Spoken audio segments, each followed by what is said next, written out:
The following broadcast is brought to you by Public House Media.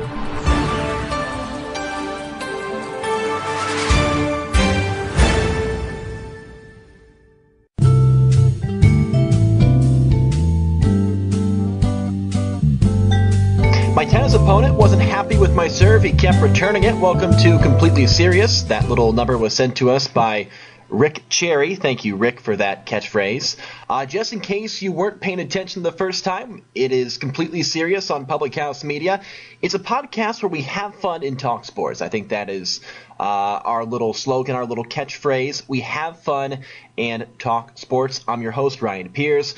But that makes no difference today. Or any day, but especially today, because the man of the hour or of the show, the reason you clicked on that little sideways triangle to the left of this podcast, is my guest, Michael Saenz. Michael, thanks for joining me. I didn't want to ask you ahead of time how to pronounce your last name. I thought it'd be better if I guessed and figured out if I was right or wrong in real time. Was I right or wrong there?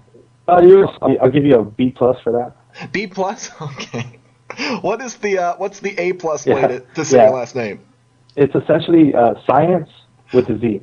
So okay. Science. So science. Oh, okay. All right. I was kind of close, but B+ is probably fair. I might have given myself a C+, really. I think you're being generous. So science. Okay. Oh, I've heard worse, way worse than that. So, yeah, I'll give you a B+.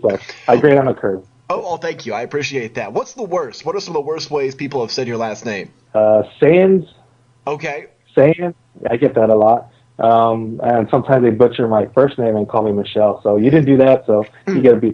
That's embarrassing. Yeah, I don't think I would do that, but you never know. Science, I like that, though. I like that. Okay, so, Michael, you're the editor of the NBA site, Sir Charles in Charge. It's part of the fansided.com network. Great site. A lot of good content there. You do a great job. Tell me what goes into being an editor. Do you sit there with, like, your AP style book and mark up writers' stories? There's a little more to it than that, but to fans to write and to vent, and people like you that have a passion for sports but, have another day job. You're a reporter, right, but not a sports reporter, but it gives you an outlet, like me too. I don't do this full time, but it gives me an outlet and a ways of communication to a bigger group of people than just, talking to your friends after work. Yeah, and I feel like media is changing so quickly. Maybe in the past 10, nay, 5 years, online blog sites have completely engulfed the newspaper or magazine industry as the go-to for information. And you've seen, I think, with Fansided and with a Sir Charles in Charge, where a lot of people are flocking to it for quality information. Yeah. Whether we want to believe it or not, but the web, the internet is replacing newspapers. It's tough to swallow. Especially for me and you that we're journalists and went to journalism school, but it is what it is.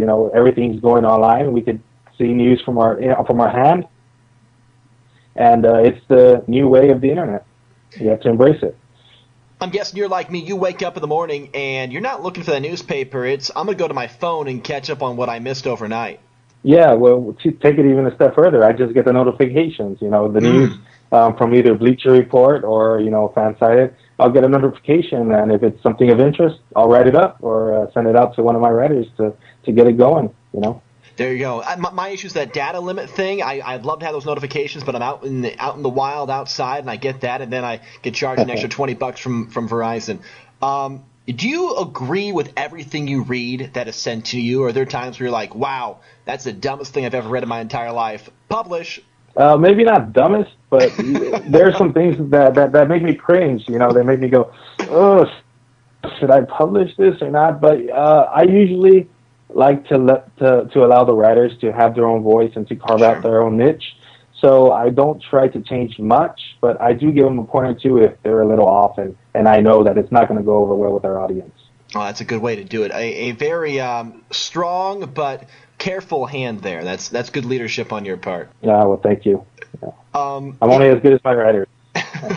It's not enough just to be a writer these days, I feel. the best writers now will get buried in the massive slop, and I say that in the best way possible, of information that is just kind of shoved down our throats every day. Like our stuff, or Sir Charles in charge of stuff sometimes gets put in with ESPN and Bleacher Report and everybody's information. You have to be skilled with social media, too. It's almost like you're a writer and kind of like this quasi-publicist at the same time these days. Yeah, it's a one-man band, essentially. You know, you're a writer, you're an editor. You have to manage social media accounts. You have to identify what is real news and what is, as our president likes to say, fake news, and figure out what to run with and what not to run with. What is real news? What counts as real news these days? Is there like a telltale sign? For us in the sports business, I just look at Twitter. If they have a check mark, then I'll usually take it a bit more importantly than one that doesn't. Yeah, I like that. I think that the check mark on Twitter is definitely a good sign. Remind people where they can read all of your work, all of Sir Charles's work, and wherever they can get that information. The website is sircharlesincharge.com. You can follow us on Twitter at Sir Charles IC, and on Facebook, Sir Charles in Charge. We have a Facebook page. You just search Sir Charles in Charge. You should be able to find it, and we're all over the Fanside Network. So there it is. Yeah. Michael, I want to switch courses. You're an NBA expert, and I want to talk about the NBA. I'm going to ask you this question. If you were to summarize the NBA offseason in 3 onomatopoeias, what would they be? But I need you to elaborate off those 3 onomatopoeias so we can fill this podcast. I'll give you some time to think, and I'll give you mine. Mine would be whoa, and nah. Whoa, because the NBA draft and free agency was just bizarre. The way things went down, the litany of trades, the Butler trade, the Jimmy Butler to Minnesota trade in the draft. Then you had Chris Paul going from the Clippers over to Houston, Paul George, which some people saw coming. So I just feel like it's whoa for me. Because there's just some contracts I'm like, I'm not sure why those were handed out.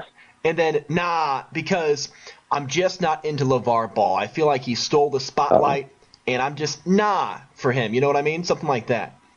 Yeah, so my first one would be, you know, like you said, the contracts, but the bigger issue for me is the sources. Like has become the summer of sources. Everyone has a source, and just I think yesterday I was on Twitter, screwing around. That's what we do on Twitter. But there was a report that said Chris Sheridan had that LeBron was 100% done in Cleveland. 5 minutes later, there was another report that said it was completely false.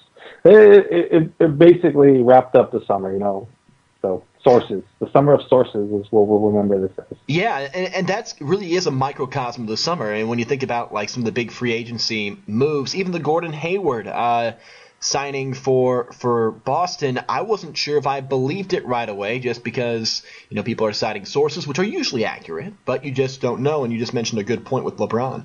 Yeah. So my second would be, and I say that because I'm a Miami fan, and we almost had Gordon Hayward, and I believed it at a certain point. I believe when was it, Friday night, that we were going to get him, but then Boston made too much sense. So So I'm a Miami fan, and I was heartbroken when Gordon Hayward said no to us. It hurt. That'd be a good fit. Hayward would be a good fit. Dion Waiters is an interesting cat. The way he's improved, and then of course Hassan Whiteside, Dragic is still there. They have some depth. I mean, that could be a really interesting fit. I can see why you were a little upset about that. Yeah. So my last one would be phew. And and I say that one because the Warriors didn't really add another star. And I know I'm just being facetious there, but with the way the last 2 summers have gone, the Warriors have just stockpiled talent, and they're probably going to win the championship again this season, and next season, and the season after that. But the fact that the Warriors didn't add another star gives me a glimmer of hope that maybe there is going to be another team out there that challenges them this season. Sure, yeah, they have plenty already, and there's definitely talks about it.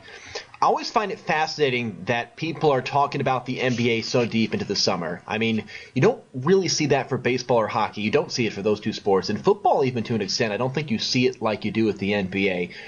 What has the NBA done just to capture our brains like mindless basketball junkies and keep us hooked really until right now, mid-August? I just don't know how they do it, but they seem like they do it every year. Yeah, I think the NBA has really captured social media and their players use it well, as we saw a few years ago with DeAndre Jordan, the emoji gate, as some call it. He was essentially locked in a house, so he wouldn't sign with the LA Clippers.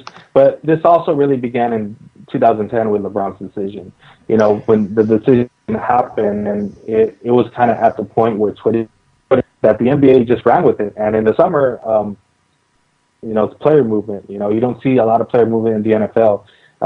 You see some free agent signings, but you don't see a ton. In the NBA, you don't really see a ton as well, but you do some bigger names move more often than not.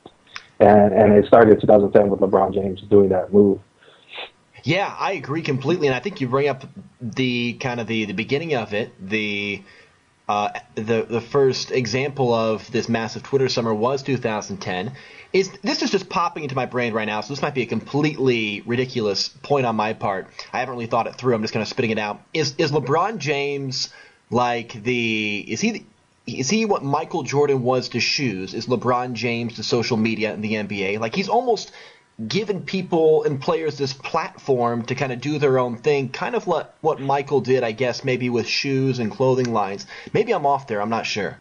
No, you're close. He made Twitter cool. He made subtweeting people cool, and it's essentially what he's done over the last few years, as he's been doing this summer with Kyrie. He'll never admit it, but he's making social media, he's making uninterrupted a thing, and it's giving platform to all these younger players that are coming out, and maybe in the future we'll see decisions made via Twitter or via Facebook or via Instagram or Snapchat, like Hassan Whiteside loves. That's true. No, that's true. No, Whiteside's really good on Snapchat.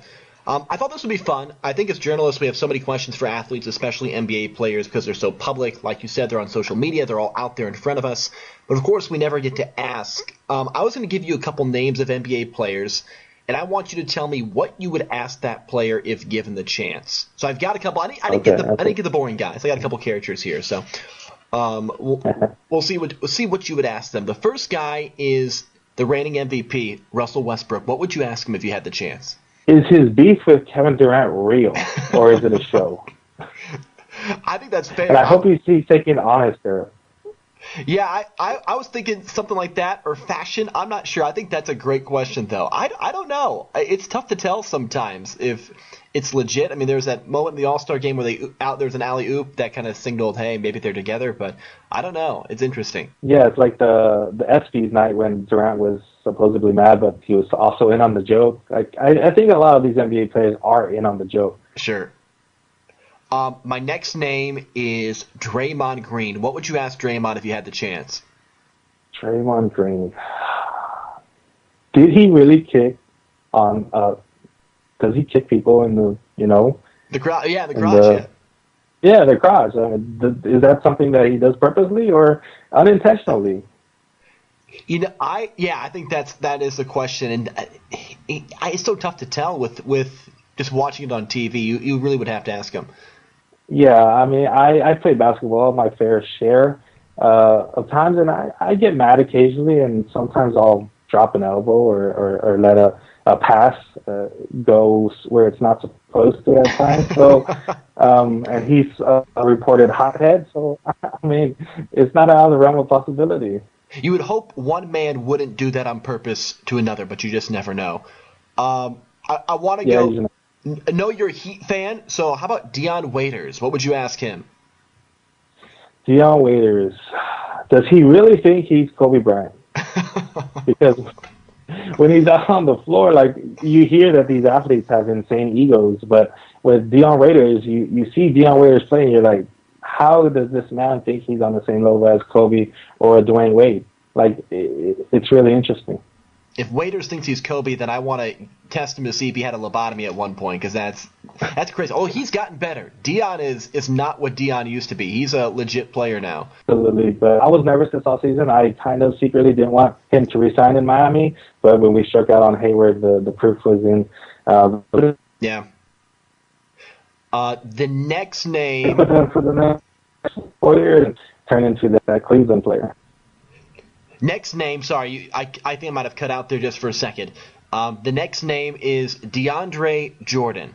DeAndre Jordan, what really happened on that night when he was stuck in, I can't remember whose house it was, but somebody's house when all the Clippers were surrounding him? What really happened that night? And was Mark Cuban really looking for him driving around? I believe it was Mark Cuban, right? It was, yeah. Mark Cuban looking for him. I can't remember whose mansion he was in. And, yeah, you're right. Cuban was looking for I think he might have knocked on the door and nobody answered. Just almost like high school relationship-like. It was the weirdest situation. That's a good question, I think. Yes, Damian Lillard. I always say Lillard. I know it's Lillard. What would you ask him? I would ask him, does he really work on his 12 hours a day? I saw that report, I think it was yesterday or the day before, that he works on his rap game 12 hours a day. I don't know how he does it. Yeah, with basketball, that's got to be difficult. He's pretty good. I mean, there's definitely a career there in hip-hop after the NBA, I think, if he wants to pursue it.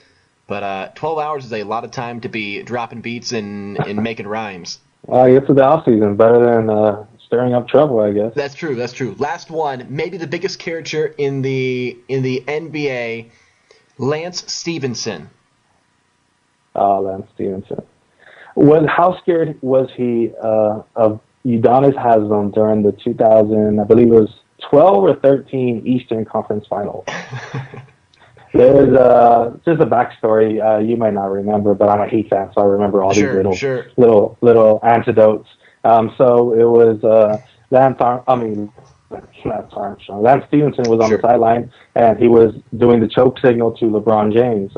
I assume LeBron missed a shot or something. And then Udonis Haslem comes out, because he's Mr. Tough Guy, and he mouths to Lance Stevenson that he would beat his ass. And I really wanted to know, how scared was he of Udonis Haslem? I think that'd be great. I also kind of want to know what he was whispering into LeBron's ear, if anything. But Udonis Haslem's a big dude. That's not a 6'3" point guard. That's a 6'11" hybrid, maybe a little bit shorter, 6'9", 6'10" hybrid power forward center that could probably take him in a fight if he wanted to. Oh, absolutely. There's a lot of fake tough guys in the NBA, but I don't believe either one of those are, though. I believe Lance Stevenson and Udonis Haslem are the exception.